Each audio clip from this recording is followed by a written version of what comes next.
Bonsoir tout le monde et bienvenue pour cette émission de rentrée du vrai monde. Bonsoir Francky Valac. Bonsoir. Comment allez-vous? Je vais très bien, merci. Merci beaucoup d'être venu sur le plateau de Fréquence Protestante, avenue de la Grande Armée 75 017 Paris. Vous êtes là parce que le 13 septembre est sorti le nouveau film de Michel Gondry, Le Livre des Solutions, qui était présenté dans une compétition cannoise, et vous jouez l'assistante du réalisateur, mais vous êtes vous aussi réalisatrice. Vous avez fait un long métrage hyper singulier et pourtant hyper pluriel par le nombre de personnages qui sont convoqués, qui s'appelle Trop d'amour. Alors et vous êtes comédienne, on vous a vu récemment dans Marinette, le film sur Marinette Pichon, la footballeuse. D'abord, est-ce que vous allez bien? Je vais très très bien. Parce que vous êtes là, pimpante, on a l'impression que vous arrivez de votre ferme en Normandie. C'est vrai. Avec votre jolie chemise rouge. C'est mon petit chemisier. Non, je vais très bien. C'est une belle rentrée. Alors, je vous propose de diviser l'émission en trois. On va parler de Trop d'amour, votre film. On parlera bien sûr du film de Michel Gondry, pour lequel vous êtes là. On a pu établir un contact. Et en troisième partie, on passera... Un petit peu de temps. Un petit peu de temps sur les 4 films que je vous ai demandé via votre attaché de presse, sur les 4 films qui ont marqué votre vie, sachant que ces listes sont souvent fluctuantes selon les aléas de la vie, mais on en parlera, je peux déjà les citer. Ce sont 4 comédies. Oslo 31 août.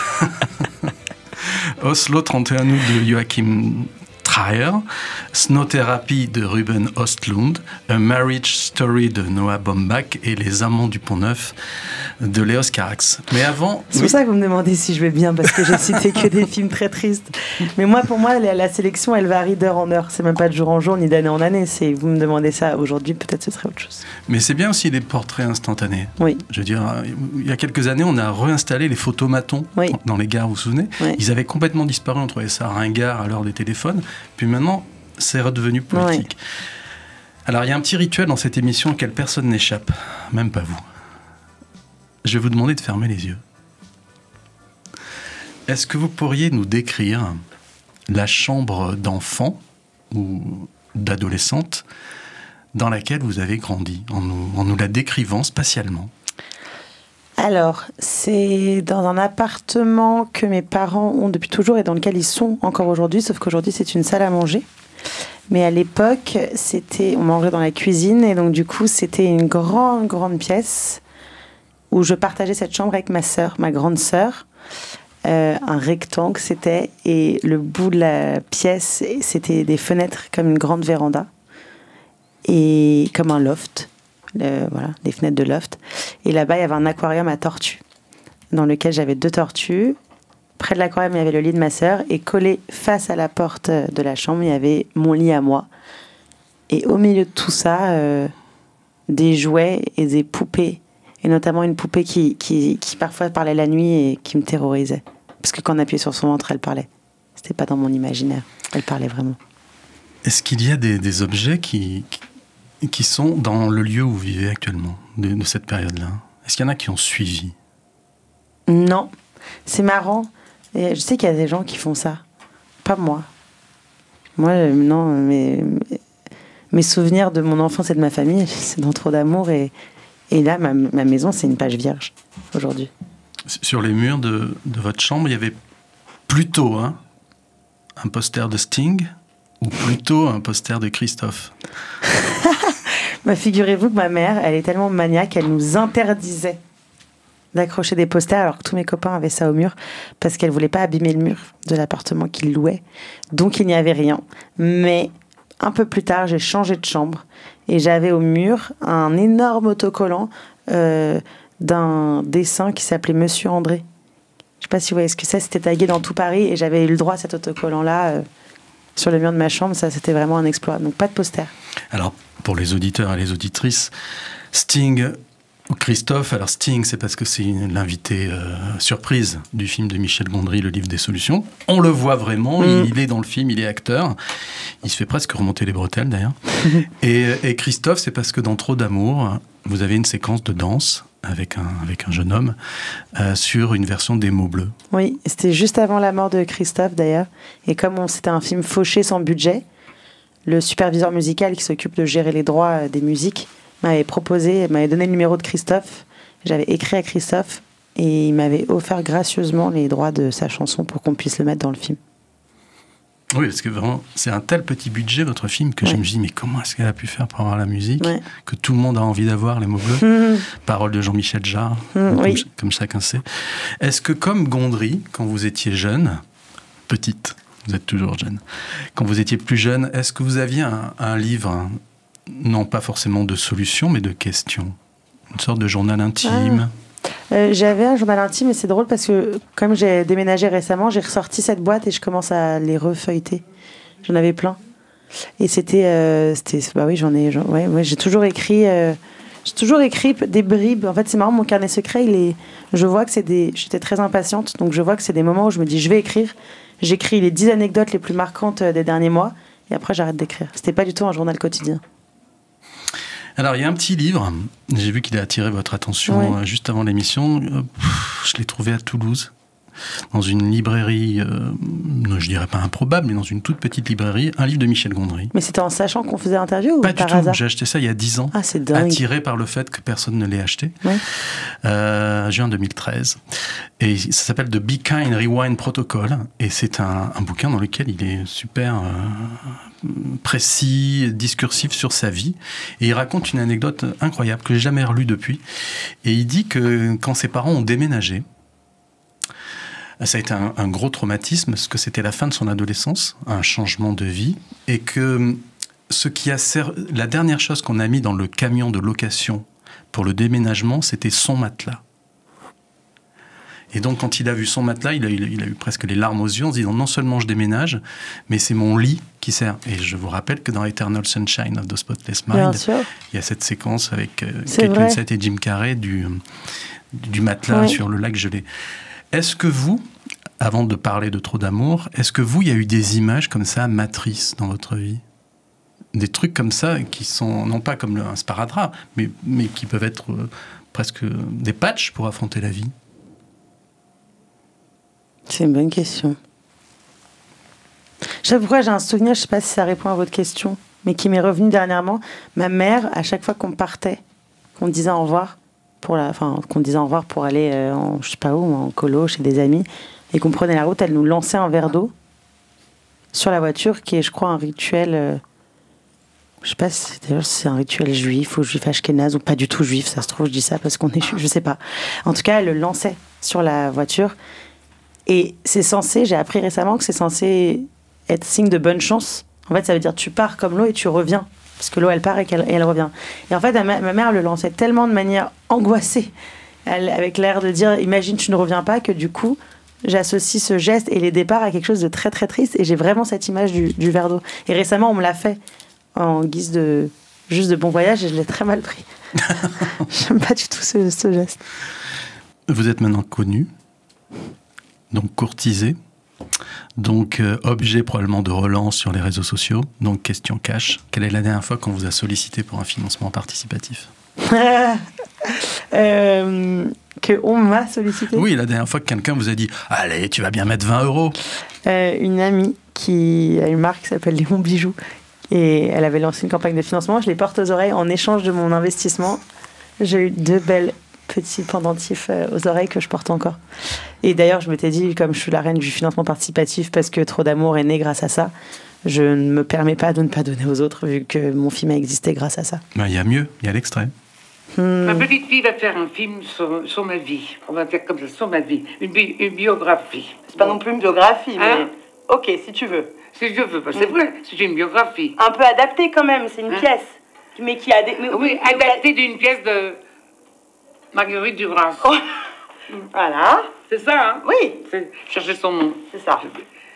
De Marguerite Duras. Bon, parce que je l'aime moi, c'est pas grave. Ça, c'est pas le sujet. Si tu leur dis ça, c'est pas vendeur. Hein? Si tu leur dis ça, c'est pas vendeur. Bon, alors, je me tais. Voilà. Je me tais sur Marguerite Duras. Et gentiment, je vous demande, s'il vous plaît, d'aider ma petite fille. Oui, s'il vous plaît. Merci. Voilà. Je ne sais pas si vous aviez des soucis avec certaines formulations au lycée. Moi, j'en avais une, c'était sur l'expression et la mise en abîme. Je n'ai jamais su s'il fallait un I ou un Y. Je crois que les deux sont possibles. Quand vous faites Trop d'amour, ce film donc où vous voulez rendre hommage à votre grand-mère, il y a quand même quelque chose d'extraordinaire. C'est que le dernier plan du film, c'est vous, en plan fixe, derrière une table. On a l'impression que grâce à ce film sur votre grand-mère, il y a une passation de témoins, une passation d'idées qu'elle vous donne, et qu'à la fin, vous êtes prête, vous, à vous lancer dans la vraie vie. J'arrive pas à comprendre autrement ce dernier plan. C'est entièrement vrai, et aussi, pour vous dire la vérité, j'ai choisi ce plan, je pense, de manière très inconsciente. Mais c'est quand j'ai vu le film, une fois qu'il était fini, que je me suis pris un peu une claque dans le visage et je me suis dit, mais en fait, je suis pas sûre d'avoir fait un film sur ma grand-mère, je pense avoir fait un film plutôt sur l'impact que ma grand-mère a sur moi, mais c'est plutôt un film sur moi. C'était un peu dur à assumer parce que l'être extraordinaire, c'est elle. Mais en fait, c'est plutôt les répercussions et ce qu'elle m'a transmis pour qu'à mon tour, j'aborde la vie et je me lance dans ma vie d'adulte. C'est peut-être le plus beau cadeau qu'elle vous ait fait, oui. Votre grand-mère, c'est-à-dire retourner presque la caméra, à un moment où on s'y attend pas, parce que vous la sollicitez pour qu'elle soit actrice, pour la première fois de sa vie, pour jouer Savannah Bay de Marguerite Duras. Et puis on vous voit faire des répétitions, et il y a un moment pivot dans le film, c'est vous mettez à pleurer. Oui. Quand vous faites une lecture, elle et vous, du texte, et elle vous dit « mais tu es plus sensible que moi ». Elle me dit aussi surtout « c'est trop triste ». Et c'est là où j'ai l'idée de lui dire « en fait, j'ai peut-être faire un film qui est plus comme toi ». Et donc plus joyeux, plus vivant, plus dans la vie. Et c'est en effet le pivot du film qui fait qu'après ça, Francky décide d'assumer, de ne pas se cacher derrière une pièce de Duras, et plutôt d'aborder le vrai sujet qui la taraude, qui est sa famille. Mais c'est vrai que c'est drôle qu'elle me dise t'es plus sensible que moi. En fait, elle se cache aussi parce qu'elle est très sensible. Dans le livre des solutions, où Pierre Ninet joue l'alter ego, il joue Michel Gondry, il y a beaucoup de voix off, de commentaires, etc., des notes perso, etc. Et quand il parle de sa tante, à qui le film est dédié, on pourrait parler d'ailleurs de cette extraordinaire coïncidence. Vous êtes devenu connu par votre film, un film hommage à votre grand-mère, et là, vous jouez dans un film où le réalisateur rend hommage à sa tante. Il dit cette phrase: ma tante Suzette, elle a connu les 30 Glorieuses, cette époque où les gens achetaient par besoin et pas par plaisir. Votre grand-mère, est-ce que vous pourriez la décrire à ceux qui n'ont pas vu le film? Est-ce qu'elle répondrait à ça? Parce qu'elle est souvent assez coquette dans le film. Donc elle, je pense pas qu'elle répondait forcément à ça. Elle répond pas à ça, mais en même temps, pour faire un parallèle avec mon premier court-métrage, Kneidler, il y a un passage où je lui demande si le poulet dans lequel elle fait un bouillon de poulet, mais est-ce que le poulet on le garde ou est-ce que le poulet a juste servi à donner du goût au bouillon? Parce que c'est un bouillon, donc moi j'ai jamais goûté ce bouillon avec du poulet, et en fait je savais pas que quand elle cuisinait ce bouillon, elle gardait le poulet de côté pour le manger plus tard. Et elle me répond, t'as la culture mais t'as pas la valeur de la vie. Et je trouve que c'est très proche de ce que dit Michel sur sa tante. Et vous l'aviez pas du tout anticipé, ça, cette idée que le film parte en cacahuète, mais en belle cacahuète. C'est quand votre producteur vous dit, mais écoute, t'as pas besoin de matos, Patrick Sobelman, c'est ça, de Agathe Film. À un moment dans le film, je crois qu'il dit, t'as pas besoin de matos, t'as pas besoin d'argent, t'as même pas besoin de prod, tu prends ton iPhone et puis tu questionnes tes proches. Je veux dire, on a un inconscient, mais on est aussi conscient. Donc, est-ce qu'à un moment, vous aviez anticipé que ce processus de Marguerite Duras puisse ne pas aller jusqu'au bout? Alors, donc déjà, c'est Patrick Sobelman, mais c'est un acteur qui joue Patrick Sobelman à ce moment-là. Et bien sûr, tout est écrit. Donc, bien sûr que cette scène, je l'ai écrite, donc j'avais conscience qu'elle allait avoir lieu.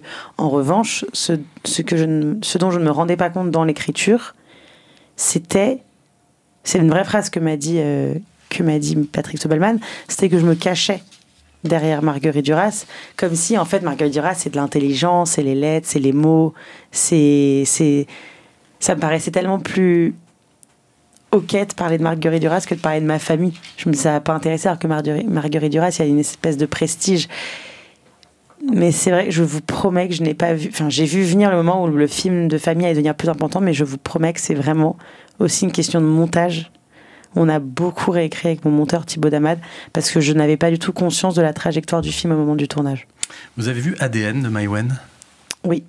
Ce qui est frappant dans vos deux films, qui parlent donc des origines d'une certaine manière, c'est qu'il y a 2 séquences de rêve incroyables. Il y a dans AD, il y a une séquence où elle va voir son père pour lui arracher de la salive dans la bouche. Et il y a des serpents qui se mettent à envahir l'image. Des vrais serpents qui circulent dans l'image.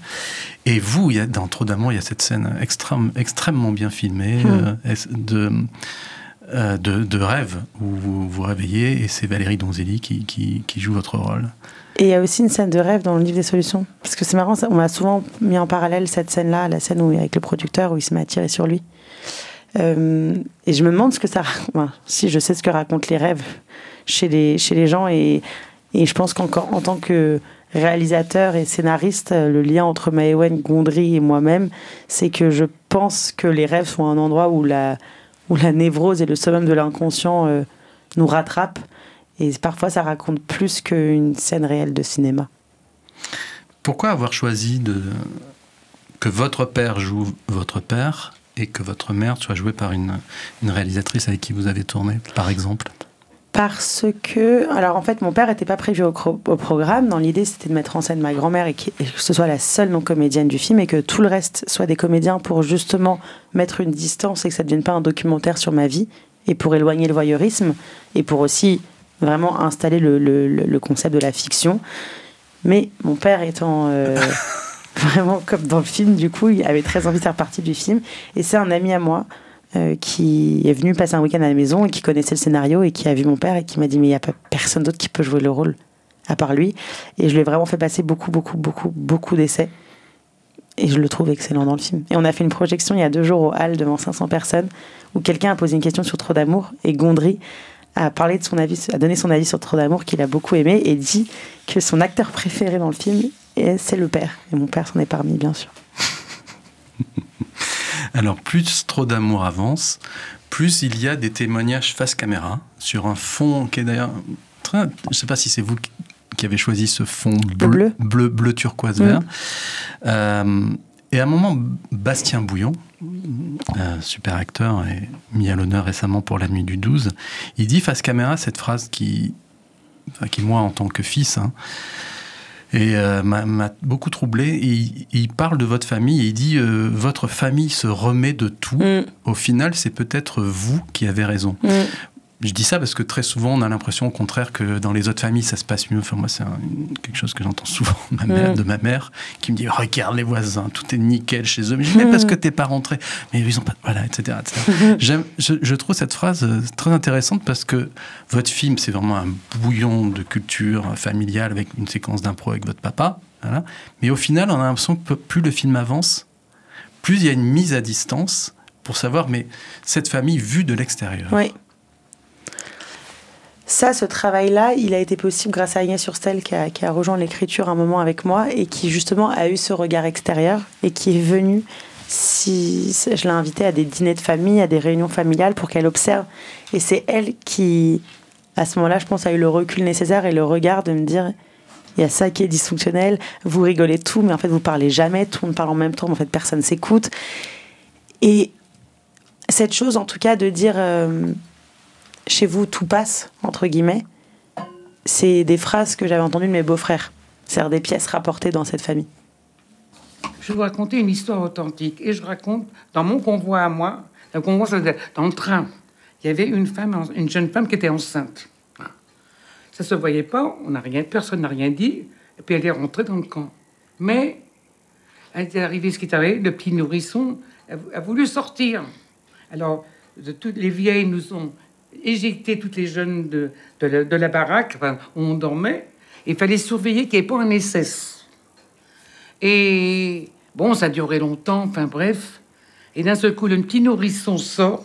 Et au même moment qu'il sort, on aurait pu croire qu'il a eu une sonnette, le SS. Il est arrivé.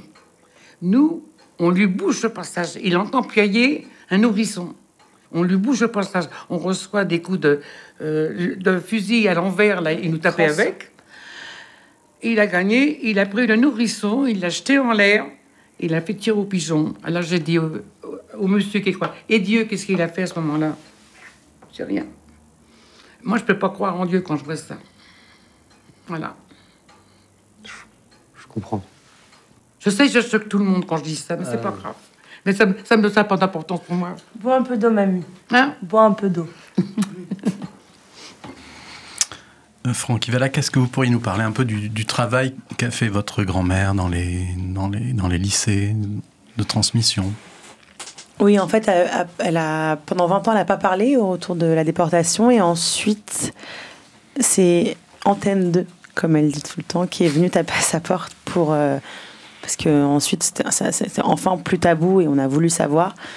Et elle a pleuré pendant tout le témoignage. Et je pense qu'elle s'est pris d'un devoir de se dire il faut que je sois capable de raconter cette histoire, de la transmettre et d'arrêter de pleurer. Et elle dit souvent qu'elle s'est entraînée dans les écoles. Et par ses témoignages dans les écoles, au début, elle racontait qu'elle pleurait beaucoup et que finalement, elle avait sa technique. Dès qu'elle pleurait, elle buvait un verre d'eau, ce qui se passe dans la séquence aussi. Encore l'eau? Encore l'eau. Oui, elle a beaucoup témoigné au mémorial de la Shoah notamment. Elle est retournée à Auschwitz, faire un voyage où elle nous a tout montré en tant que guide. Elle a vraiment été une passeuse de mémoire très importante, notamment avec son livre aussi qu'elle a écrit récemment. C'est très important pour elle de transmettre aux jeunes générations, pour pas qu'elles oublient.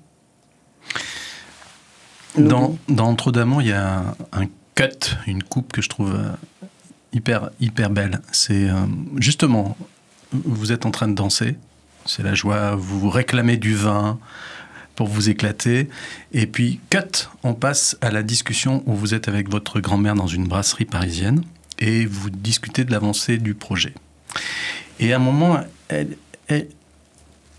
vous demande « Mais pourquoi tu filmes ?» C'est vraiment le pourquoi essentiel. Et quand j'ai vu le film la première fois, je me suis dit que peut-être qu'à un moment, elle voulait faire machine arrière, comme ces Indiens qui n'aiment pas qu'on les prenne en photo, de peur que ça... Voilà. Et en fait, ce que je trouve très beau, c'est qu'elle dit « Ah oui, je comprends ». En fait, c'est marrant que vous parliez de ce passage-là, parce que il me semble, si je dis pas de bêtises, que c'était pas écrit ça. Et elle m'a dit pourquoi tu filmes. Et c'était très important pour moi. Je lui réponds cette chose de passation aussi, où je lui dis pour garder tes traces ou je sais pas quoi. Et on se m'a parlé des enfants. Elle dit oui, comme ça tu montreras à tes enfants, etc. Et il y avait eu un problème de son à ce moment-là. Et d'ailleurs le ingé son a coupé d'un coup en me disant je crois que ça enregistre pas. Et je me rappelle avoir fondu en larmes sur le plateau. Et c'est là où je me suis dit, mais en fait, c'est que c'est très important pour moi. J'ai ma réponse à pourquoi c'est aussi important. Je lui dis, mais tu te rends pas compte, elle est en train de... Tout le cœur de mon film est à ce moment-là où elle me dit, de son vivant, tu fais ça pour tes enfants, comme ça tu pourras leur faire écouter au cas où elle n'est plus là. Donc d'un coup, j'ai compris toute cette histoire de transmission et qui était la raison pour laquelle je filmais, pour la garder vivante. Sur le tournage du livre des solutions de Michel Gondry, dont on va parler, est-ce que vous aviez des petits trucs de mise en forme le matin, sur le tournage? Est-ce que vous aviez... En fait, je l'avais pas au début et j'ai tellement eu peur le premier jour de tournage. J'étais tellement nulle et pas moi-même qu'à partir du lendemain, je me suis imposé un rituel journaliste. Enfin, j'écrivais dans mon journal et je méditais vraiment tous les matins parce qu'il fallait que je nettoie mon stress. Et au bout d'un moment, on s'est mis à faire des joggings avec Pierre Ninet. Parce que, bon, vous n'aviez pas Sting. Non. Parce que le financement participatif n'était pas allé assez loin. Mais vous avez eu André Manoukian. Oui. Et André Manoukian, il essaye de faire dire à votre mamie, à votre grand-mère, allez-y. Vous voulez le tenter? Ah non, je veux, moi je peux le faire, mais la cavale du Valac avale à l'eau du lac, ceux qui l'avalent la cavale du Valac. C'était tout prêt dans sa tête? Ou c'était un peu improvisé? Ah non, c'était écrit. C'était écrit? C'était écrit. J'avais vraiment tapé cours de diction et je me suis fait vraiment 30 exercices et là je tombe sur la cavale du Valac et je me dis non mais c'est dingue, ça c'est parfait pour mon film. Donc c'était vraiment écrit. Quel est votre prochain projet comme réalisatrice? J'écris actuellement 2 films, un film de procès et un film sur une retraite spirituelle. Une comédie. Mais le film de procès n'est vraiment pas une comédie. Ok, il y aura des touches drôles. On passe au livre des solutions? Oui. Martine! Martine! Martine! Bon, écoute, je suis désolé. Je suis désolé d'être parti pendant la projection, mais j'avais peur que Denise prenne froid. Je trouve qu'elle vieillit plus vite que d'habitude en ce moment. Mais Quel rapport? C'est pour ça que t'es parti en courant? Je t'ai dit qu'elle avait enseigné dans les prisons? Dingue! Quoi, je t'avais déjà dit? Ouais, 1 million de fois au moins. Bon, j'avais oublié que je te l'avais dit, excuse-moi.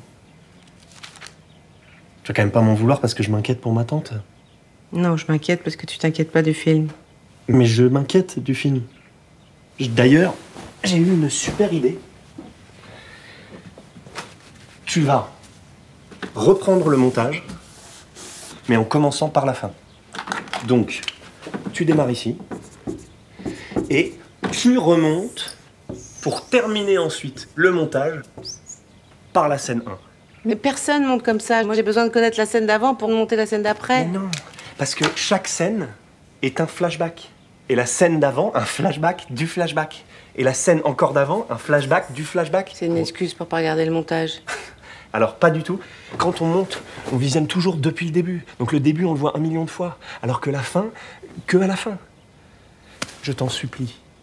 Crois-moi, essaye. Je t'aimerai toute ma vie. C'est complètement pourri comme récompense. La cruauté des femmes. Blanche Gardin et Pierre Ninet dans le livre des solutions, donc dans lequel vous êtes comédienne, Francky.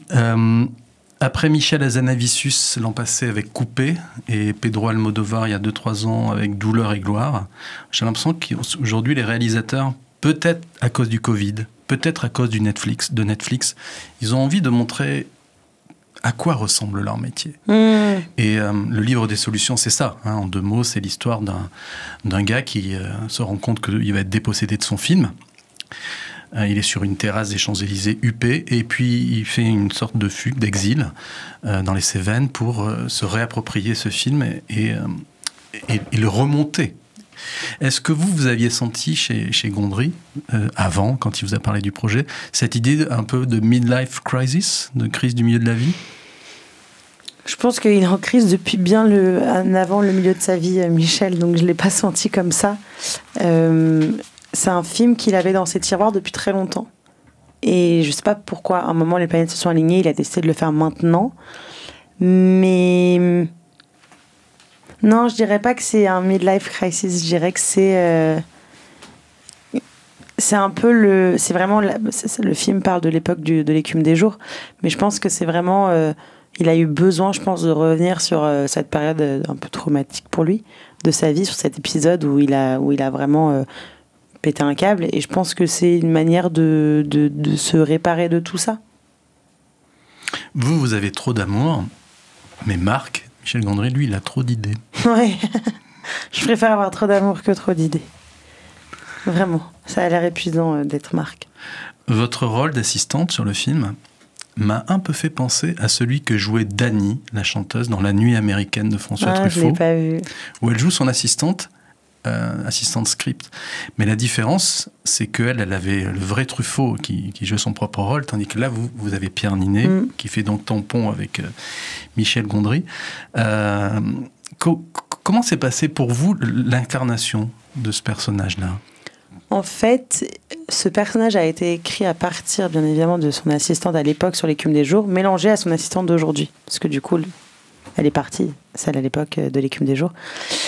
Et donc, du coup, j'ai eu de la chance de pouvoir observer, elle s'appelle Sabrina Boudaoud, d'observer Sabrina toute la journée sur le plateau, dans ses interactions avec Michel, en prépa. Donc, ça a été du pain béni pour moi. Et puis, en même temps, Michel ne nous a jamais demandé d'imiter qui que ce soit. Il aime bien, d'ailleurs c'est une réplique dans le film, c'est Camille Rutherford qui le dit, l'amoureuse de Marc dans le film, qui dit avec toi on a toujours besoin d'être soi-même. Et avec Michel c'est pareil, ça marche pas si on n'est pas soi-même, donc il a jamais été question d'imiter qui que ce soit, c'était ma version à moi de Francky, d'assistante quoi. Il m'a jamais demandé d'être celle qu'il avait eue en tête avant. Et à un moment dans le film, il dit à votre personnage qu'il a mal au genou. À force de me demander de faire mon travail, c'est ça. Mais vous vous rendez compte, vous êtes toute jeune et vous avez un des réalisateurs les plus connus au monde qui vous dit ça à l'image. Ouais, mais à ce moment-là, je sais très bien que j'ai les spectateurs avec moi qui savent que ça me fait de la peine pour lui qu'ils le disent. Je trouve vraiment que ce film... On pourrait se dire, ah, quelle peine ces femmes, entre la tante, la monteuse, l'assistante, qui l'entourent, tout ce qu'elles prennent dans la tête, dans la face. Mais en fait, elles sont tout à fait conscientes d'être là. C'est pas leur première expérience. Elles suivent Marc depuis des années. Et je pense que c'est plutôt la question, c'est pas qu'est-ce qu'on fait quand un réalisateur pète un câble. À ce moment-là, c'est presque qu'est-ce qu'on fait quand un ami à nous va très mal et est-ce qu'on le soutient, est-ce qu'on l'accompagne jusqu'à où il faut mettre la limite. Enfin, je trouve que par notre présence, on a encore plus d'empathie pour le personnage de Marc. Oui, parce que ce grand nombre de femmes qui gravitent autour fait que c'est un film non pas féministe, mais hyper féminin. Oui. Vous savez, souvent on dit, quand on voit des députés hommes à l'Assemblée nationale où la chemise est parfaitement repassée, etc., on dit, il y a toujours cette phrase qui dit, oui, mais derrière, il y a une femme. Il y a une femme. Et derrière chaque grand homme, il y a une grande femme. Mais ce qui est fascinant quand on voit le film, c'est à quel point on s'habitue très très vite au fait que Marc, créateur, fou, génial, etc., il n'est rien sans ces femmes. Sans ces femmes-là, Ouais, et à commencer par sa tante. Mais je pense que, d'ailleurs, c'est comme les gens qui ont été... Souvent, les hommes qui ont été éduqués avec des grandes sœurs, ça se sent. Vraiment, je me trompe jamais. À chaque fois que j'entends quelqu'un, je sais, c'est sûr que tu as des grandes sœurs. Et c'est souvent le cas. Alors, j'en ai une, moi c'est une bonne question. Vous, je sais pas, vous, il y a de la thérapie et de la psychanalyse pas loin, je la sens gravité, je sais pas s'il y a des femmes. Mais en tout cas, pour Marc, je trouve que ça représente bien qui est Michel, parce qu'il a une espèce de douceur et de sensibilité qui est là aussi parce qu'il est entouré de ces femmes-là. Et d'ailleurs, dans son équipe actuelle, sa script est très très importante pour lui. Et c'est aussi une femme, et ils ont une relation très très proche. Son assistante est très importante, sa monteuse aussi, et c'est que des femmes. Et c'est pas pour rien. C'est pas pour rien qu'il fait confiance aux femmes. Alors Gondry, il dit, ce qui est finalement l'inverse de gens comme Piala, ou même Desplechin d'une certaine manière, il dit que dans ce film, il n'avait pas envie de se défouler sur les autres, il avait envie de se défouler sur lui-même. Ah, il dit ça ? Oui. C'est-à-dire qu'il n'avait pas envie de dire « Ah oui, je suis un créateur incompris, pas du tout. Le monde ne suit pas mes obsessions ».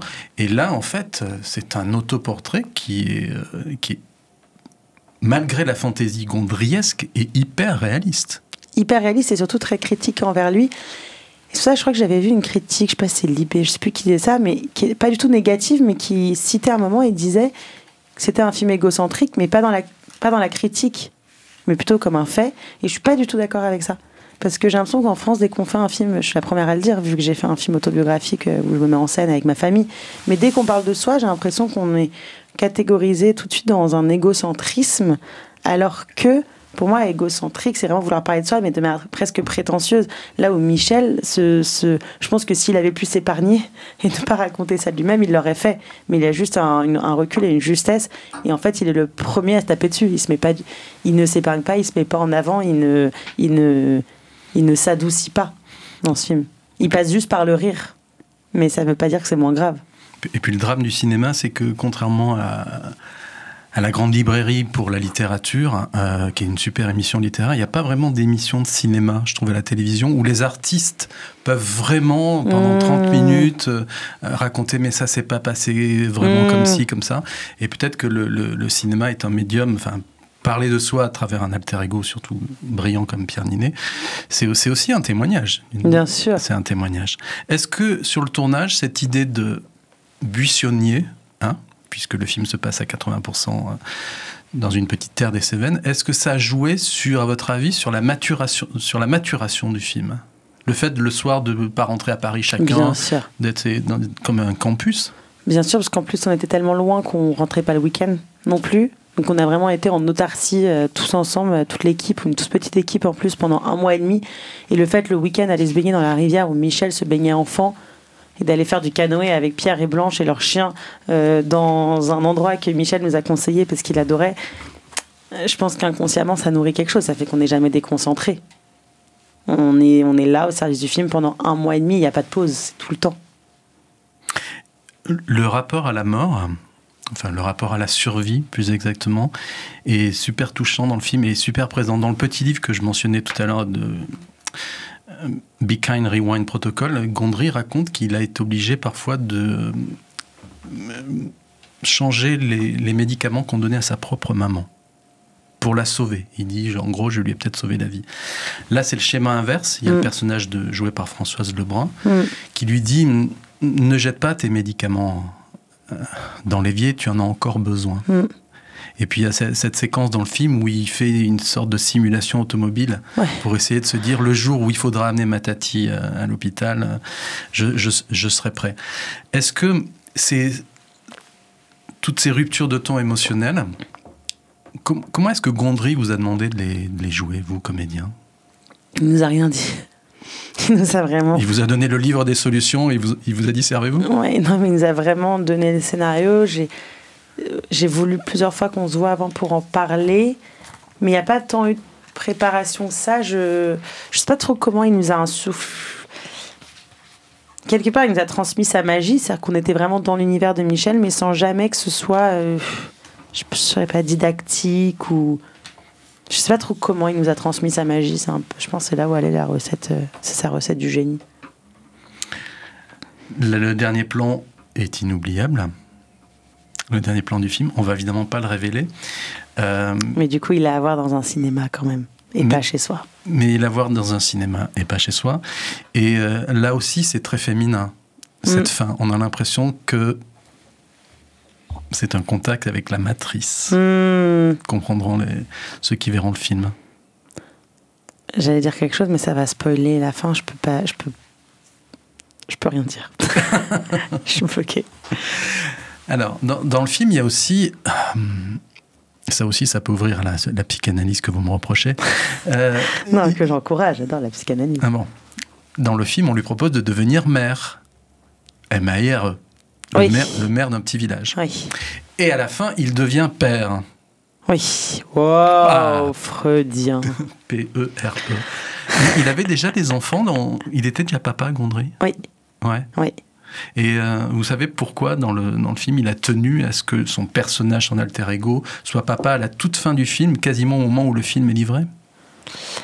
Déjà, je pense que pour tout cinéaste, un film, c'est un accouchement. Donc déjà, si on continue dans la psychanalyse, il doit y avoir une espèce de parallèle entre le fait que ces femmes-là qui l'entourent l'accouchent de ce film qu'il n'arrive pas à terminer, et il finit avec des femmes autour de lui, et en plus...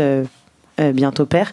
Je pense que c'était important pour Michel déjà parce que sa fille est très importante. Il est en train de faire un dessin animé avec sa petite fille et que je pense que l'amour et le désamour est un sujet très très sensible et important pour Michel.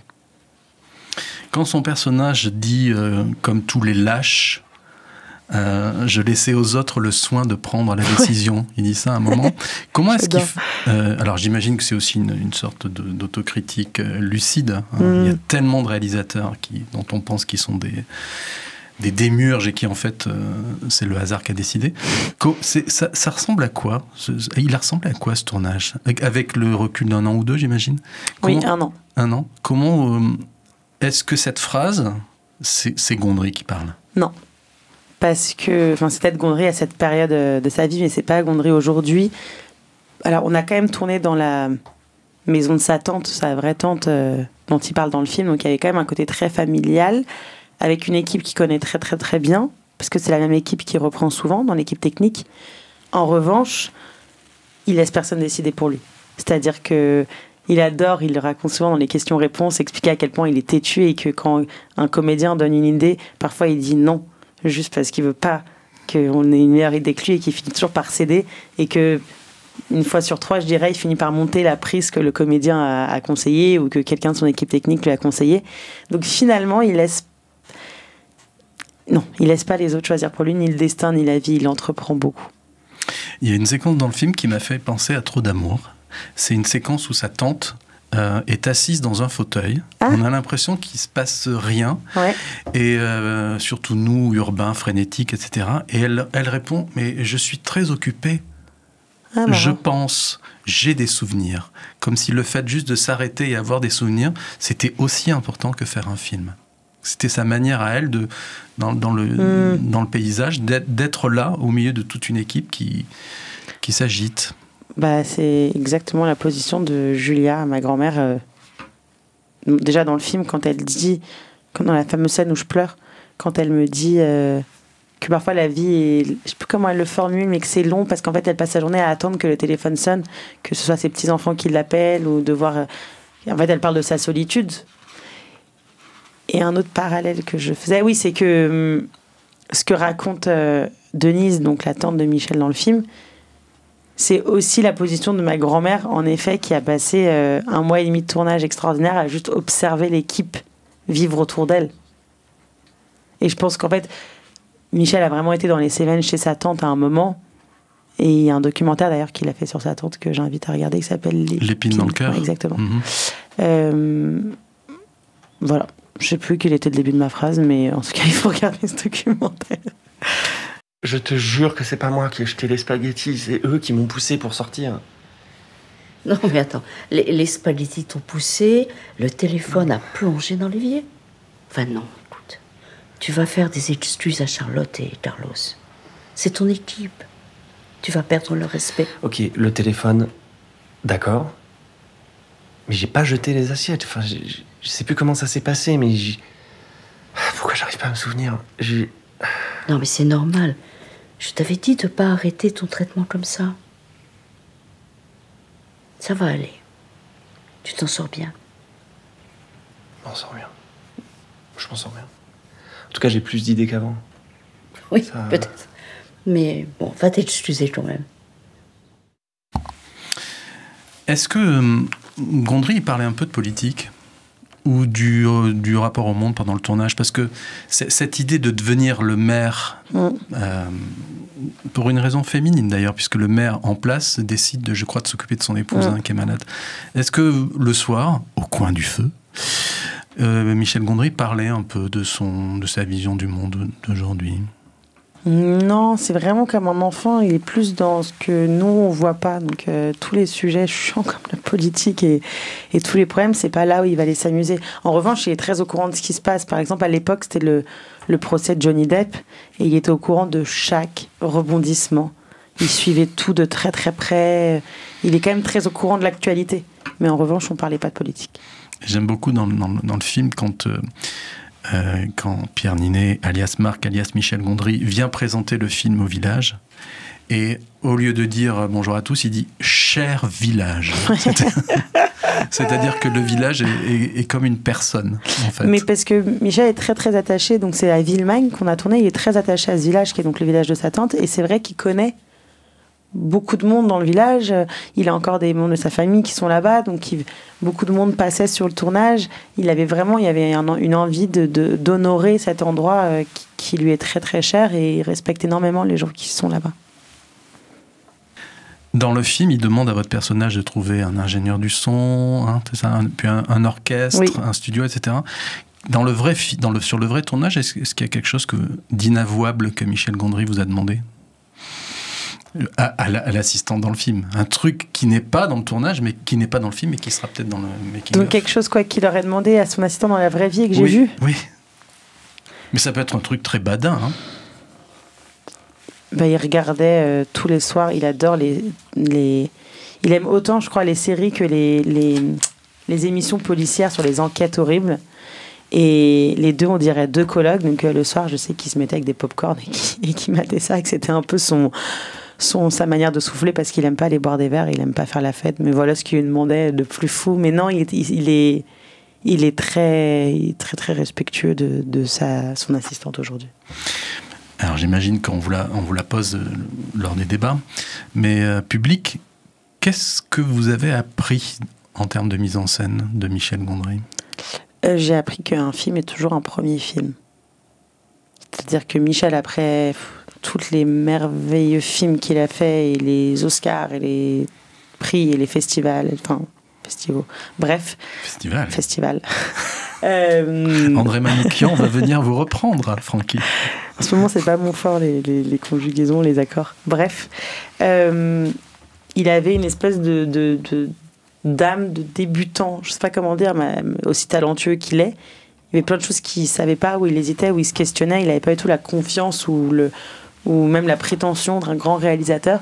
Et ça m'a vachement rassurée de me dire que même si j'avais déjà fait mon premier film, j'avais tellement peur de faire le deuxième que finalement, en fait, si même Michel, après plein de films, il était toujours aussi stressé, finalement, j'avais le droit de stresser. Clint Eastwood a dit un jour, finalement, un réalisateur ne vaut que ce que vaut son dernier film. Ouais, c'est ça, c'est horrible. C'est horrible, c'est tellement pas gentil, mais c'est vrai. Au moins, un musicien, sur un album, il y a 10 chansons. Donc, si on n'aime pas les 10, on va pas attaquer un musicien parce que les 10 sont mais pas après, bonnes. c'est peut-être comparable à un album entier. Exactement. On va passer dans votre panthéon. Hein. Mm-hmm. Tu m'aimeras? Oui, comme avant, mais pas pareil. Je vais venir te voir chaque semaine. Non, jamais, faut pas revenir ici. Mais tu me manques. Non, j'ai trop de choses à réparer encore. Là-dedans, je suis pas prêt. Je veux que tu me découvres d'un coup. Un autre homme. À ma sortie. Je serai là. Dans 6 mois à Noël. Je sais, je serai là. Alors, rendez-vous à minuit sur le pont. Cette nuit-là, enfin, je ferai ton portrait. On apportera du vin. Du très bon vin. Sans poison dedans. On ira dormir à l'hôtel. J'ai de l'argent, je travaille. On a un petit déjeuner au Dins. Tu verras, du beurre plein les cuisses, du miel, de la confiture dans le mandarin. Du miel de croissant dans les foyers. Les Amants du Pont-Neuf de Léos Carax. Alors, sur les 4 films que vous avez choisis, il y a un point commun, c'est que les 4 hommes sont largués. Ah, marrant. À terre, qu'ils soient clochards dans Les Amants du Pont-Neuf, qu'ils soient dans un divorce qu'ils ne souhaitent pas vraiment, a marriage story, qu'ils soient montrés du doigt par leur épouse dans Snow Therapy, ou qu'ils soient suicidaires comme Oslo 31 août. Marrant. C'est drôle. Et puis rien à voir avec Michel Gondry. Hein. Parce que je pense qu'il y a quelque chose qui me touche quand un homme fait tomber le masque, et que c'est rare.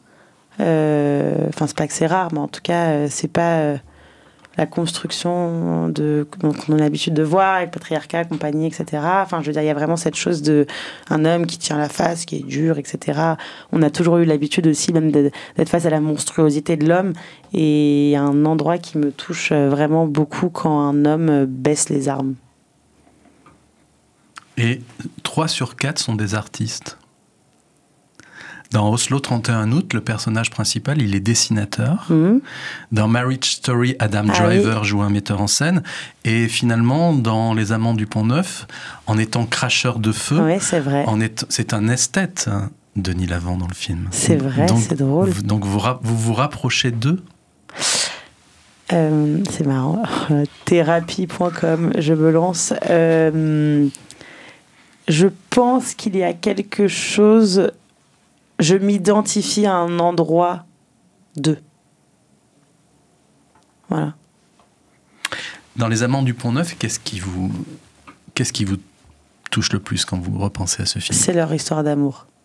Vraiment, je trouve que c'est la plus belle histoire d'amour. Non, parce que dans Marriage Story aussi, mais bon, c'est un désamour, mais je trouve leur histoire d'amour trop belle, la manière dont ils le vivent. Bon, bien évidemment qu'il y a le sujet où, en effet, ils sont SDF, ils ont rien du tout. Mais je sais pas, il y a une poésie de toute façon dans la langue de Léos Carax. Il montre pas tout. Ces films, il faut les déchiffrer. Il faut lire entre les lignes.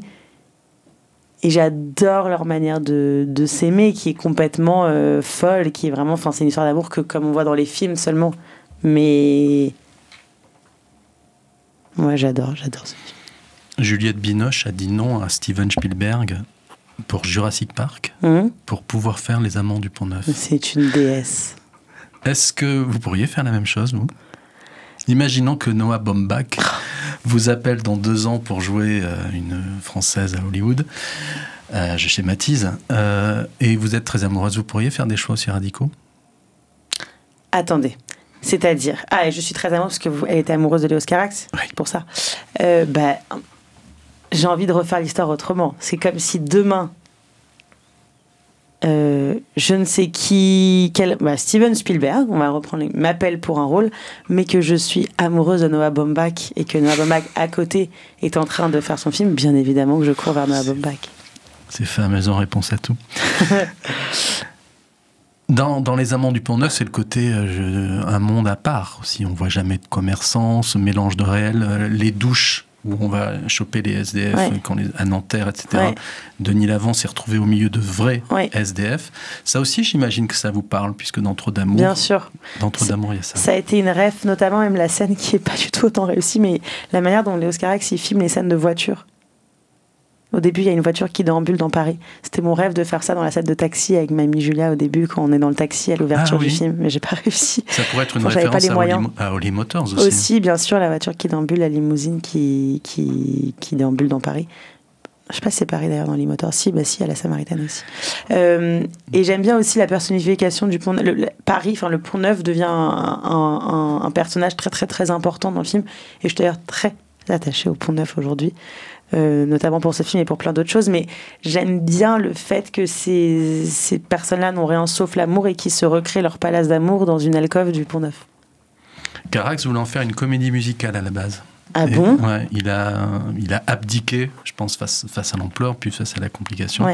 Et cette comédie musicale, il l'a faite il y a 2 ans avec Annette. Mais il y a aussi quelque chose d'ailleurs qui me touche dans l'audace de Carax avec ce film, c'est que l'industrie du cinéma peut être très, très, très, très, très violente. Et cette personne qui était vue comme le génie, comparable d'une autre manière, à une autre échelle, mais à ce qu'on disait au début de Dolan, et d'ailleurs c'est ce que Dolan est en train de vivre aujourd'hui, c'est-à-dire qu'il a été ce génie pendant des années, il arrive avec le Pont Neuf, il y a en effet ce moment où Denis Lavant se casse la jambe, et donc du coup le tournage est retardé, ils perdent le Pont Neuf, ils doivent le reconstituer, ça devient un budget colossal, ce film, et d'un coup il est montré du doigt par tout le monde. Et on l'appelle même, ça devient le vilain petit canard. Il est même, je crois, à un moment comparé à quelqu'un qui amène la malchance dans les films. C'est vraiment d'un coup, il est vu comme le diable. Alors qu'en fait, ça m'a toujours vachement touchée. Et c'est comparable à Dolan aujourd'hui, qui a enchaîné des succès et des films sublimes, qui peut-être fait 2 films un peu différents ou moins bien ou avec un autre parti pris, et soudainement d'un coup les critiques adorent dire que c'est nul ce qu'il fait, et du coup aujourd'hui c'est là où je sais pas si vous avez vu, il a fait un post où il disait qu'il arrêtait de réaliser des films. Je trouve ça très très très violent, et c'est aussi cette chose qui me touche chez Carax, c'est à quel point il a été mis sur un piédestal, mis plus bas que terre, et récemment comme par hasard l'a re-adulé. Je trouve ça horrible. Ce que vous dites est très juste, et c'est d'autant plus parlant que dans Les Amants du Pont Neuf, il y a cette séquence où Denis Lavant jette de l'argent dans la Seine. À un moment, il y a une liasse de billets qu'il est allé récupérer par méandre, et on a l'impression que c'est l'amour, et que rien ne... C'est un film pour les amoureux de l'amour, de toute façon, Les Amants du Pont Neuf. C'est votre cas en ce moment ? Oui, mais tout le temps. En couple ou pas en couple, je suis amoureuse de l'amour. On va écouter un extrait de votre 2e choix. Alors, ça n'a pas été facile pour le trouver, c'est le seul moment où on entend parler français. Hello, bonjour. Bonjour, on va vous faire une petite photo tous ensemble. Je fais une petite photo. Oh no, maybe tomorrow. Yes, come on, where do you come from? From Sweden. Sweden, yes. Very good. Come on, the champion, what's your name? Woohoo! Harry? Yes, Harry, stay 2 seconds. Don't worry, it's free, no problem. I'll make you the beauty picture together. Come on. Yeah. Come this way, here. Just stay 2 minutes. No okay, problem. okay. Look at this way, very nice. Are you a champion ski? Yes, you are. Wow. Oh, come on, next to your daughter here. Come next to your brother. Madam, next to your daughter, and Mr. next to your wife, like this. Very nice. Just stay 2 minutes. Look at me this way. 1, 2. Woohoo! Avant The Square, Palme d'Or, avant The Triangle of Sadness, Palme d'Or aussi, Ruben Östlund avait marqué les esprits avec ce film qui s'appelle Snow Therapy. Alors en gros, avant de vous donner la parole, Francky Valak, c'est ce qui l'intéressait, je crois, il le dit, c'était de montrer à quel point l'homme occidental, quand il avait des vies trop confortables, perdait de vue ses instincts et son cœur. C'est ça, faire l'attention pour Snow-thérapie. La preuve. Marrant. Mais non, marrant parce que ça me parle même par rapport aux Amants du Pont Neuf. Enfin, ça me fait un écho. Snow-thérapie, c'est donc cette histoire d'un homme qui part au ski dans les Alpes françaises avec sa femme et ses 2 enfants pour décompresser. Il y a une avalanche qui arrive sur l'hôtel. Et il prend son iPhone, il s'en va. Et justement, Gondry m'a dit un truc que j'ai adoré. Attendez, je me rappelle. Il me dit qu'en fait, le fait qu'il prenne son téléphone raconte tout le film. Parce qu'il me dit, s'il était juste parti, ça fait de lui un lâche. mais aussi, voilà, on ne sait pas comment on réagit dans ce moment. Le fait qu'il prenne le téléphone, c'est-à-dire qu'il a le réflexe de dire « faut pas que j'oublie mon téléphone », ça fait de lui un égoïste. Et je trouve que c'est vrai que ce petit détail-là change toute la vision de ce film. Alors pourquoi ce film est-il rentré spontanément? Quand j'ai échangé avec votre attaché de presse, quand j'ai demandé en amont les 4 films, pourquoi ce film est entré spontanément dans les 4? Alors pour plein de raisons. Déjà, je suis fan de Ruben Östlund, que c'est le premier film que j'ai découvert de Ruben Östlund, que il a les mêmes producteurs, si je dis pas de bêtises, depuis le début de sa carrière, et que aujourd'hui, je pense qu'on peut se dire waouh, quel grand cinéaste, mais à l'époque c'était quand même assez osé aussi, même si le pitch est très accrocheur, fallait oser. Son tout premier film, encore pire. Enfin, il a fallu miser sur Ruben Östlund, et je trouve que ça raconte bien aussi qu'un producteur finalement doit prendre un risque au début, parce qu'une carrière ça se développe, on fait pas le même film quand c'est notre premier que notre dernier, et tout dépend de l'âge. Vraiment, je sais pas si c'est le progrès, parce que son talent était déjà là, mais quand on regarde l'évolution des films de Ruben Östlund, on voit aussi qu'à force de faire des films, il apprend. Et donc déjà, ça m'intéressait de prendre un film, de pas prendre son dernier film et d'en prendre un qui est un peu plus tôt. Et aussi parce que je trouve que déjà le pitch est incroyable et que encore une fois, ça raconte le couple et tout est dit avec un. On parle pas d'un homme qui a trompé sa femme ou d'une femme qui a tout quitté pour un autre homme. On parle d'un mini détail de vie qui fait que tout d'un coup, on peut plus jamais regarder son mari de la même manière dans les yeux. Et j'adore de tout ce qui en découle. Il y a beaucoup de scènes de dîner avec d'autres couples.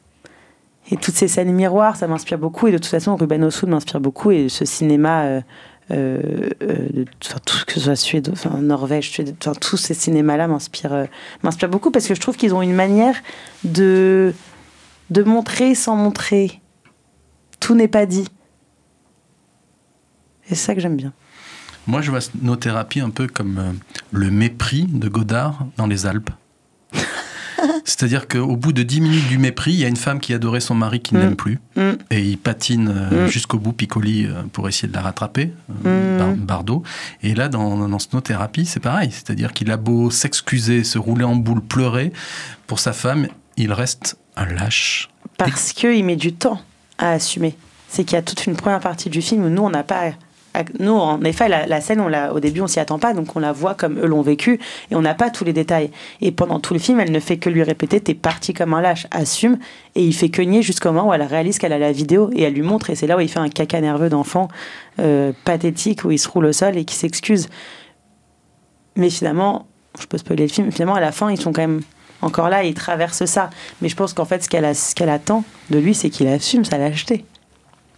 Oui, Ruben Östlund dit aussi que dans ce film, il a voulu contrer la figure de la mythologie habituelle où on voit les hommes qui se sacrifient, les femmes et les enfants d'abord, alors que quand on relit beaucoup d'histoires et de faits divers, on se rend compte que souvent les hommes reviennent parce que les femmes, elles sont restées, ont été mises de côté. Juste avant de passer au 3e film, et un petit clin d'œil, le personnage de l'épouse dit « Je suis dans un hôtel de luxe et je ne suis pas heureuse. » Est-ce que vous, comédienne, vous vous posez la question parfois du confort, en vous disant ça va être que les agents peuvent faire écran, qu'on peut avoir une carrière d'actrice qui peut être non pas en pilotage automatique, mais avec des gens qui vous incitent à faire tel ou tel film, à être malheureuse dans le succès? C'est vrai, où est-ce que j'entends ça? C'est Raphaël Quenard, qui hier, dans une interview à la radio, disait qu'il avait vu un documentaire, pardon, c'est très long, un documentaire sur quelqu'un qui fait le tour du monde, et il explique que cet homme dit qu'il est heureux parce qu'à chaque fois dans sa vie, il s'est forcé à sortir de sa zone de confort. Et je trouve qu'il y a quelque chose, en effet, où de sortir de sa zone de confort, aller dans l'inconfort rend heureux et permet de se découvrir. Quel ennui d'être dans un confort et en pilote automatique et de savoir exactement ce dont demain va être fait.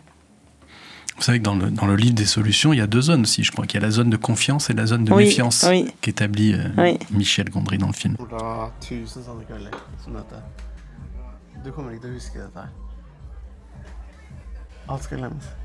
Allt. Hvorfor det? Det er en slags naturlov. En regel? Ja.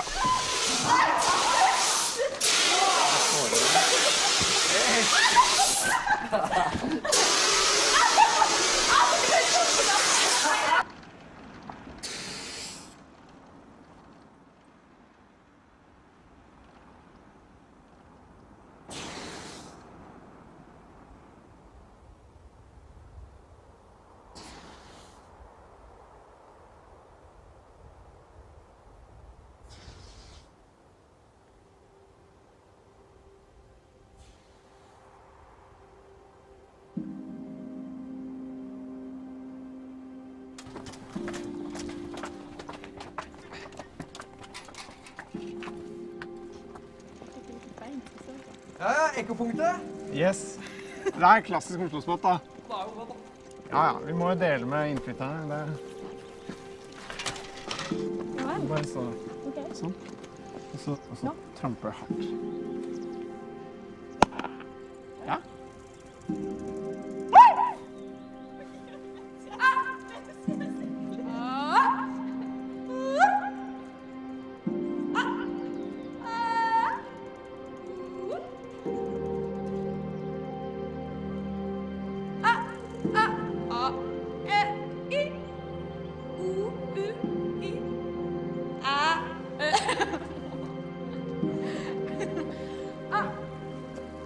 Alors, pour le troisième film, c'est Oslo 31 août de Joachim Trier. Pourquoi ce choix? Je sais pas pourquoi j'ai pris ce film. J'ai l'impression que j'ai un trou de mémoire et que je pourrais même pas en parler. Non, si, en fait, il y a plusieurs choses. Il y a le fait, si je dis pas de bêtises, c'est un itinéraire sur c'est une journée, non, Oslo 31 août. Oui, c'est le 31 août, du coup. Louis Malle avait fait Le Feu follet. Oui. Et Joachim Trier a réadapté le même livre de Drieux-La Rochelle. Bah déjà, encore une fois, ce personnage, lui, il me fascine. Enfin, j'ai cru que c'était un documentaire aussi quand j'ai vu ce film. Et je me rappelle très très bien de la sensation que ça m'avait fait. J'avais envie de gueuler pendant le film et je me disais non, reste concentré. Et forcément, je suis très intéressée en tant que réalisatrice par cette limite entre le réel et la fiction. Et c'est très rare qu'au cinéma, j'arrive... Bon, il y a notamment les films de Maïwenn, de Keshish, de Piala, enfin, il y en a plein. Mais aussi avec le cinéma norvégien où j'arrive à, au bout d'un moment, oublier la fiction et me dire que tout existe.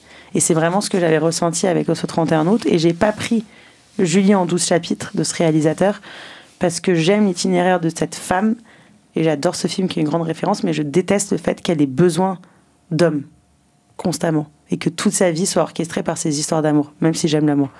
Donc c'est pour ça que j'ai voulu... C'était plus un hommage à Trier que j'adore, mais je crois que je préfère Oslo 31 août. Et puis je trouve qu'il est très très... Pareil, ça se voit que c'est des films qui ont été faits plutôt plus jeunes, qui ont peut-être rencontré moins de succès que ceux qui ont suivi. Mais en même temps, il y a des partis pris tellement forts et assumés. À chaque fois, ça me touche beaucoup plus les premiers films. C'est un film sur un homme qui va se suicider, qui à un moment dit, je crois, au bord d'une piscine, il dit non, mais finalement, ça va bien aller. Et puis, il se rattrape en disant, mais non, je sais très bien que ça ne va pas aller. Pour vos prochains films, est-ce que vous avez des mantras en vous? C'est-à-dire, avant un tournage, est-ce qu'il y a des choses où vous dites, moi, je suis prêt à aller jusque-là? Ou alors, il y a des choses qu'il vaut mieux laisser hors champ? J'aime bien, je dirais pas des mantras, mais j'aime bien avant chaque film que je réalise ou dans lesquels je joue, me faire ce que j'appelle un purpose, un but, une ambition. Parce qu'après, dans ces cas, mais en fait, pour tout, je fais ça. Pour les anniversaires que j'organise, il y a toujours un purpose parce que je pense que chaque chose est bien faite si on sait pourquoi on le fait. Et donc, j'ai besoin de me rappeler tous les jours pourquoi je le fais. Mais c'est différent à chaque film. Pour Oslo 31 août, en fait, il y a des points communs aussi entre Michel Gondry et Joachim Trier. Il est obsédé par la mémoire, Joachim Trier, et il raconte que quand il avait 5 ans, il était sur un vélo, et il s'est dit, je veux me souvenir de ce moment toute sa vie. Et il a trouvé des procédés mnémotechniques une fois qu'il avait 10 ans, 15 ans, 20 ans, pour pouvoir savoir exactement où est-ce que ça s'était passé, sur quel vélo il était, etc., etc. Vous tenez, vous, pour vos scénarios, vous avez des carnets sur vous où tout passe par la mémoire ou le iPhone? Alors, il y a deux choses. En effet, j'ai la même obsession de la mémoire, de tout capter, de rien oublier, et je filme tout. C'est-à-dire que dans mon quotidien, je filme tout. Ça a été même un sujet sur le tournage de Gondry, où à un moment, il a été question de faire un un making-of participatif. Et donc, j'avais cette obsession. Je leur disais, j'ai besoin de filmer parce que je veux ne rien oublier de cette expérience-là. Mais récemment, j'ai été à Arles à une expo où il y avait des scrapbooks. Je ne sais pas si vous voyez ce que c'est. Et depuis, je me suis dit, c'est un de mes purposes de cette année, que j'aimerais tenir des scrapbooks pour mes 2 prochains films parce que je pense que c'est différent quand c'est écrit et quand c'est avec les mains. Finalement, à l'iPhone, je filme et je le perds. Et pour Trop d'amour, je suis retombée sur une espèce de début de scrapbook que j'avais fait un peu de manière inconsciente. 4e choix de notre invité Frankie Valak, A Marriage Story de Noah Baumbach. What's the... Did you dye your hair again? Is that for your show? No, this is me. It was this way when I saw you before. I know, but I didn't say anything then. You don't like it? No, I guess it's fine. Is it shorter? I prefer it longer, but... Sorry, it's just absurd. Alors, à ma connaissance, il n'y a pas eu de VF pour ce film, donc de Noah Baumbach, qui raconte un couple qui, après s'être beaucoup aimé, se sépare, et dans un divorce, moi je trouve ce qui est le plus vertigineux dans le film, c'est tous les processus inhumains de divorce. Ils voudraient presque divorcer simplement, ces deux-là, et on les en empêche pour des questions pécuniaires. Chaque avocat voulant sa part de gâteau. Pourquoi vous qui aimez l'amour, pourquoi avoir choisi ce film ? Parce que même s'ils divorcent, ils s'aiment tellement dans ce film. Et je trouve que malgré l'acte du divorce, finalement, ce que le film raconte, c'est à quel point ils se sont aimés fort. Et de la même manière qu'on se pose la question de comment garder des souvenirs, je trouve ça... Enfin, ça a toujours été quelque chose qui me questionne vachement, de me dire, mais les gens que j'aimais, avec qui je ne suis plus, ou avec qui je suis fâchée, ou pour d'autres raisons, comment je peux faire pour qu'ils existent encore, vu que chaque histoire a compté et a constitué qui je suis. Donc il y a un peu cette question de... Bah ouais, c'est une question que tout le monde se pose, mais quand on a aimé quelqu'un très fort et qu'on se sépare et que du coup il redevient un inconnu, qu'est-ce qu'on fait de ça ? Et je trouve que c'est ce que le film raconte très très bien à travers leur dialogue où ils se déchirent. Finalement, moi ce que je retiens, c'est à quel point ils se sont aimés fort. Puis ça commence d'ailleurs par cette lettre de souvenirs. On leur demande de raconter des souvenirs heureux, je sais pas si c'est heureux forcément. Mais oui, c'est ça. Et puis chacun lui dit, elle savait ouvrir des bocaux à la force de ses bras. Moi je trouve que tous ces détails, ouais, ça me touche beaucoup, beaucoup, beaucoup. Je pense que ce qui reste aujourd'hui, le seul médium qui existe, je trouve, c'est vraiment des chansons, d'avoir des chansons en commun. C'est quelque chose qui reste, même si on n'est plus en lien avec la personne, et après de faire des films. Comme Benjamin Biolay dans votre film ? Ah, ça, c'est parce que je rêvais que mon père, j'avais vraiment fantasmé de dire si un jour je me marie ou si un jour je fais une grande fête, ou en tout cas il est question que mon père m'organise un spectacle, j'aimerais qu'il me chante cette chanson. Je sais qu'il ne l'aurait jamais fait, donc je lui ai fait faire dans mon film. Alors vous savez que Noah Baumbach, qui est l'époux de Greta Gerwig, la réalisatrice de Barbie, ce film, c'est son plus gros succès, en fait. C'est le film qui a eu plus d'écho. Il y a Adam Driver et Scarlett Johansson. Et évidemment, la plupart des journalistes lui ont dit c'est autobiographique. Oui. Et il s'est souvent énervé avec tact, en disant mais pourquoi vous confondez personnel et autobiographique ? Et il disait qu'il n'y avait rien de lui dans le film. Trop intéressant. Mais par contre, qu'il avait fait beaucoup de sondages, qu'il avait demandé à beaucoup de gens des souvenirs de leur couple. Et que même Scarlett Johansson et Laura Dern avaient donné des anecdotes qui sont dans le film. Est-ce que c'est pas la meilleure manière de faire, finalement ? Si, je suis entièrement d'accord, parce qu'on aime bien me poser la question, est-ce que vos prochains films, c'est aussi une autofiction ? Et pareil, ça part de quelque chose de réel, mais c'est pas du tout forcément mon histoire. Et en effet, on est tellement nourri des autres. Et surtout que je pense que si on dépend que de notre histoire, je suis pas sûre qu'on ait le recul nécessaire pour parler d'un sujet. Et rien de mieux que d'aller questionner sur la même question la vie des autres. Je trouve que c'est une très bonne manière de faire.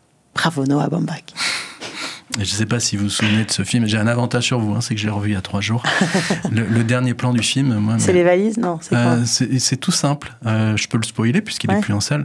Quand la séparation est actée, la voiture. Il y a Halloween. Non, elle traverse la rue et elle va lui lasser ses chaussures. À lui ? Oui, elle va lui lasser ses chaussures.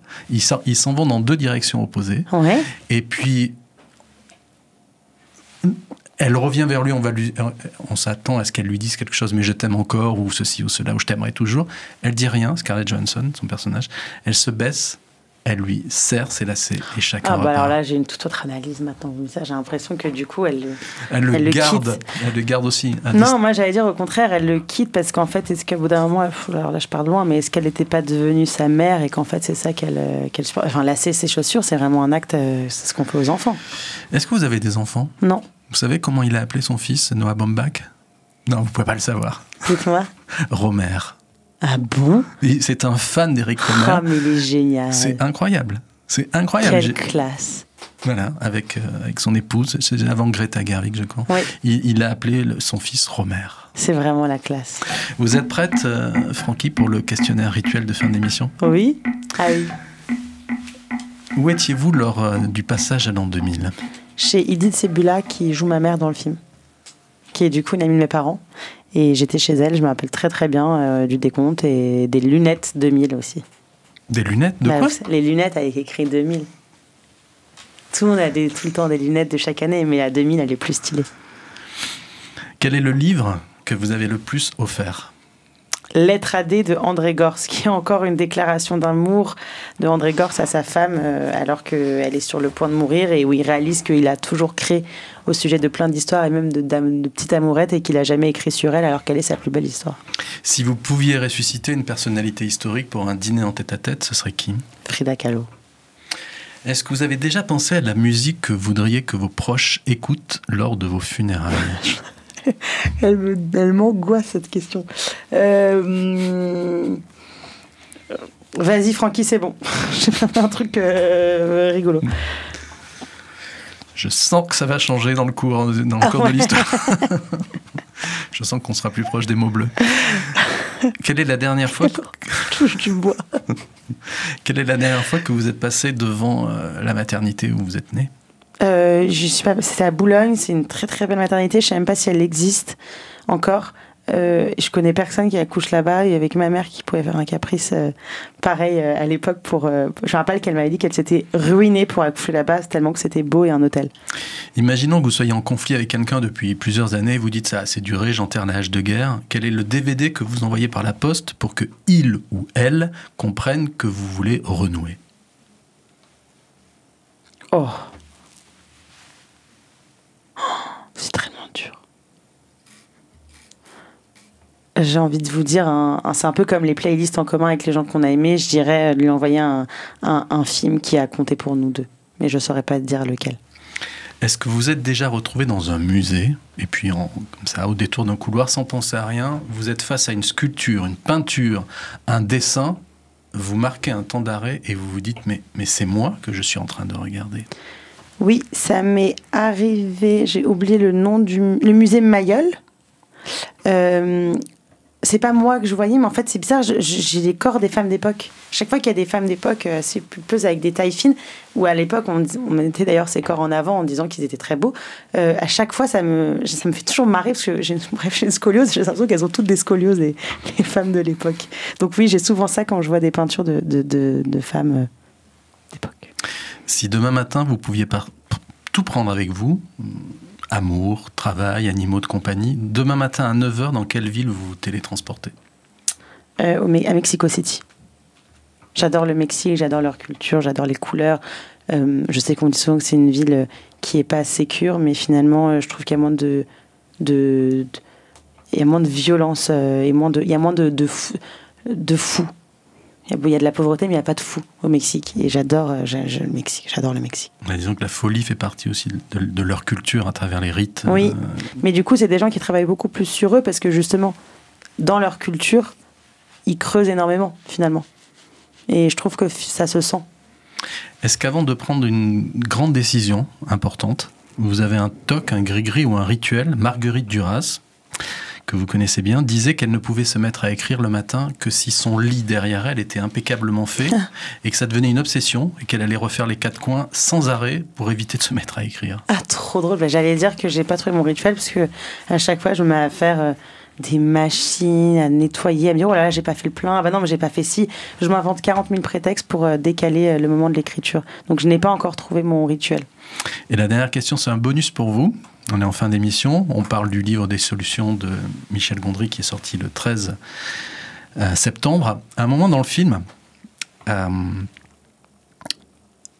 il dit au personnage joué par Blanche Gardin, « Oh, tu ressembles à Jeff Bridges. » Ouais, ça m'a fait trop rire. Est-ce que il vous a dit que vous ressembliez à quelqu'un? Non. Non, il m'a pas dit. En revanche, il m'a dit un truc qui m'a marqué. Il m'a dit que ça m'allait pas du tout le rouge à lèvres. Je mets tout le temps du rouge à lèvres. Bon, là, j'en ai, je crois. Il m'a dit que ça m'allait pas le rouge à lèvres parce que du coup, on voyait que ma bouche et qu'on pouvait pas voir mon visage et que je croyais être belle en mettant du rouge à lèvres et que je me trompais et que j'étais bien mieux au naturel. Et d'ailleurs, dans le film, j'ai pas une once de teinte de rouge à lèvres et ça m'arrive jamais. Mais j'ai noté ce qu'il disait. Quand vous avez revu le film, vous avez été frappé comme moi par cette séquence dont je suis surpris qu'elle soit passée dans la version finale, de quasiment inceste. Ouais. C'est une séquence incroyable. Ouais. Bravo Gondry. C'est-à-dire que il aime tellement sa tante qu'il est prêt à... C'est une discussion, c'est une séquence qui a fait débat?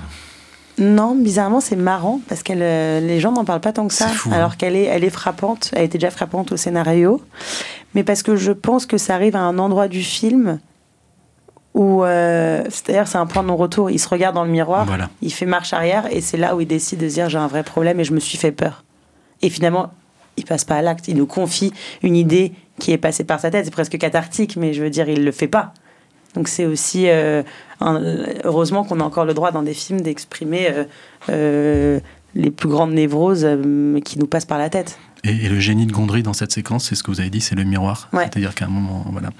Merci beaucoup Francky Valac d'être venu. C'était un plaisir. Et surtout, merci du fond du cœur de ne pas avoir détruit complètement le fil du micro. Je me suis dit, il va y passer, mais non. C'était un anti-stress. Merci beaucoup, bonne chance pour le film. Merci. Pour la suite.